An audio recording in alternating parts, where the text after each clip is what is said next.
అదే RTV app వార్తల్ని క్షణాల్లో చదివే అవకాశం ఉంటుంది. ఒక న్యూస్ పేపర్, ఒక టెలివిజన్ ఛానల్ మీ చేతుల్లో ఎప్పుడూ ఉంటాయి. రాష్ట్ర వ్యాప్తంగా ఒక పండుగ వాతావరణం నెలకొంది. ఎన్టీఆర్ భరోసా పెన్షన్ ని ఉదయం 6 గంటల నుంచి పంపిణీ మొదలు పెట్టామంటే ఇప్పుడే కలెక్టర్ గారు చెప్తున్నారు. కొన్ని చోట్ల 5:30కే మొదలు పెట్టినట్టుందని చెప్తా ఉన్నారు. ఏది ఏమైనప్పటికీ రాష్ట్ర వ్యాప్తంగా ఒక ఉత్సాహంగా పండుగ వాతావరణ కార్యక్రమం జరుగుతూ ఉంది.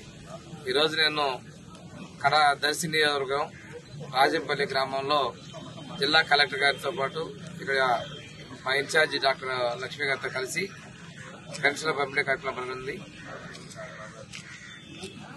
గత ప్రభుత్వంలో చివరిలో 3,000 ఇవ్వడం జరిగింది.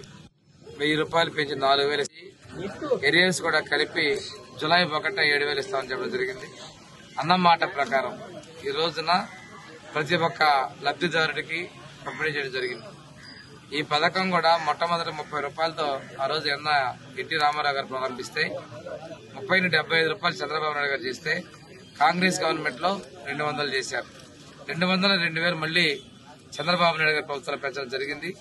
2,000 3,000 చేస్తామని విడతల వారీగా చేస్తూ జనవరిలోనే వాళ్ళు 3,000 చేయడం జరిగింది. ఏది ఏమైనప్పటికీ ఆర్థిక పరిస్థితులు ఇబ్బందులుగా ఉన్నా ఈ రాష్ట్రంలో రోడ్డు బడ్జెట్ నడుస్తున్నప్పటికీ కూడాను చెప్పిన మాట ప్రకారం బాబు షూరిటీ భవిష్యత్తు గ్యారంటీ ప్రజల భద్రత అనే లక్ష్యంతో మేము ముందుకు పోవడం జరిగింది. రాష్ట్ర వ్యాప్తంగా 65,31,00,000 పెన్షన్ పైచిల పెన్షన్ మేము పంపిణీ చేస్తా ఉన్నాం. దానికి 4,408 కోట్ల రూపాయల పైగా వెచ్చిస్తా ఉన్నాం. ఈ రోజును చూసుకుంటే సామాజిక భద్రతలో భాగంగా ఇచ్చిన పెన్షన్లు 11 రకాల పెన్షన్లు, వృద్ధాప్య పెన్షన్లు, వితంతు పెన్షన్లు, అదేవిధంగా డప్పు కళాకారులు ఇటువంటి పెన్షన్లని మేము 3,000 దాన్ని 4,000 చేయడం జరిగింది. దివ్యాంగులకి 3,000 ఉన్న పెన్షన్ ని 6,000 రూపాయలు కూడా చేయడం జరిగింది. పూర్తి వైకల్యంతో ఉండి మంచంలో ఉన్నటువంటి వాళ్ళకి 15,000 రూపాయలు పంపిణీ చేయడం కూడా జరిగింది.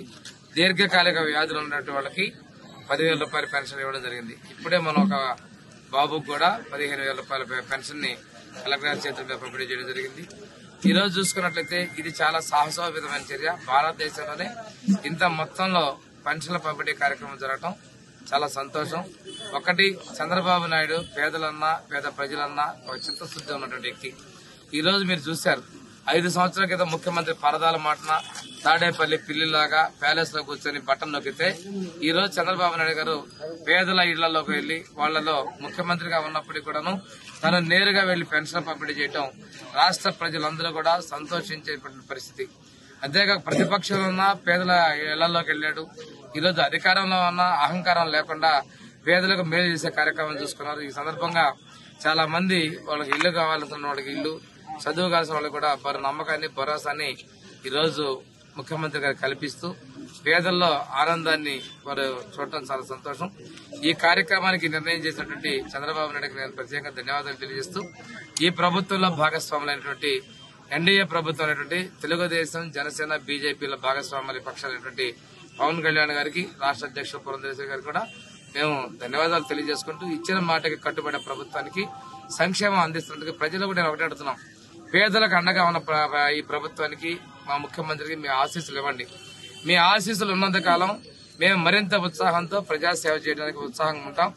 మిమ్మల్ని గతంలో గానీ ఎప్పుడు కూడా ఇళ్ల విషయంలో గానీ, రోడ్లు మౌలిక వసతులు ఏర్పాటు చేయడంలో గానీ మేము ముందున్నాం. మా ప్రభుత్వం పేదల సంక్షేమానికి, పేదల అభివృద్ధికి ఉన్నటువంటి ప్రభుత్వం. తప్పనిసరిగా మీ ఆశీస్సులు కావాలని చెప్పేసి నేను కోరుకుంటూ ఎంపీసీ బైపీసీ విద్యార్థులకి ఒక వరం CA CMA కోర్సులు. CA CMA చదివే విద్యార్థుల్లో 40% మంది ఎంపీసీ మరియు బైపీసీ విద్యార్థులే. Master minds. ఎన్నికల సమయంలో రాజకీయాలు చేశారు. ఆ ఎన్నికల సమయంలో వాలంటీర్లతో వద్దని చెప్పేసి చంద్రబాబు నాయుడు గారు చేయటం, మిమ్మల్ని ఇబ్బంది పెట్టి తప్పుడు ప్రచారాలు చేస్తే ఆ రోజు ఉన్నటువంటి సచివాలయ ఉద్యోగుల ద్వారానే ఈ రోజు పూర్తి చేయాలనే సంకల్పంతో మేము చేస్తున్నాం, చేసి చూపించడం. అది సమర్థ నాయకత్వం, అధికారంలో ఉన్నటువంటి నిబద్ధతకి నిదర్శనం చెప్పడం కోసం పంపిణీ చేస్తున్నాం. రెండోది, కొంతమంది పెన్షన్లు తీసేస్తాను అపోహలు పెట్టారు. ఏ ఒక్కరి పెన్షన్ కూడా మేము తొలగించేది లేదు, అందరికీ ఇస్తున్నాం. ఎవరైనా పెన్షన్లు కనుక ఆగిపోతే ఇందాక కలెక్టర్ గారు చెప్పారు, సాంకేతిక కారణాల వల్ల ఏమైనా ఇబ్బందులు వస్తే వాళ్ళకి కూడా మేము సంప్రదించి చేస్తాం. కానీ మేము ఎటువంటి కక్ష సాధింపులు చేయము. ప్రతి ఒక్క వ్యక్తికి ఈ రోజు ఏదైతే క్యాష్ శాంక్షన్ అయ్యో అన్ని ఇచ్చేటువంటి పరిస్థితులు ఉన్నాం. గతంలో తెలుగుదేశం వస్తే పెన్షన్లు ఆపుతాయని, పెన్షన్లు ఇంటి దగ్గర ఇవ్వరని, మిమ్మల్ని ఇబ్బందులు పెడతారని ఈ తప్పుడు ప్రజలన్నిటికీ నోరు ముప్పించే సమాధానం చెప్పడం కోసమే ఉద్యోగస్తులు ఈరోజు చాలా ఉద్యోగస్తులు కూడా నేను చాలా ధన్యవాదాలు చెప్తున్నా. వాళ్ళు కూడా ఒక ఛాలెంజింగ్ గా తీసుకుని ఈ డిస్ట్రిబ్యూషన్ కార్యక్రమం చేస్తున్నారు, బాధ్యతగా చేస్తున్నారు. వాళ్ళు కూడా ఆఫీసులో చూడటమే కాకుండా నేరుగా ప్రత్యక్ష వాళ్ళ కళల్లో ఆనందాన్ని చూస్తూ చేస్తున్నందుకు మరొకసారి నేను ఉద్యోగస్తులందరినీ కూడా అభినందిస్తున్నాను. థ్యాంక్ యూ వెరీ మచ్ అండి. మరిన్ని వీడియోస్ కోసం ఛానల్ ని సబ్స్క్రైబ్ చేయండి, లేటెస్ట్ అప్డేట్స్ కోసం వాట్సాప్ ఛానల్ ని ఫాలో చేయండి అండ్ లింక్ డిస్క్రిప్షన్ లో ఉంది.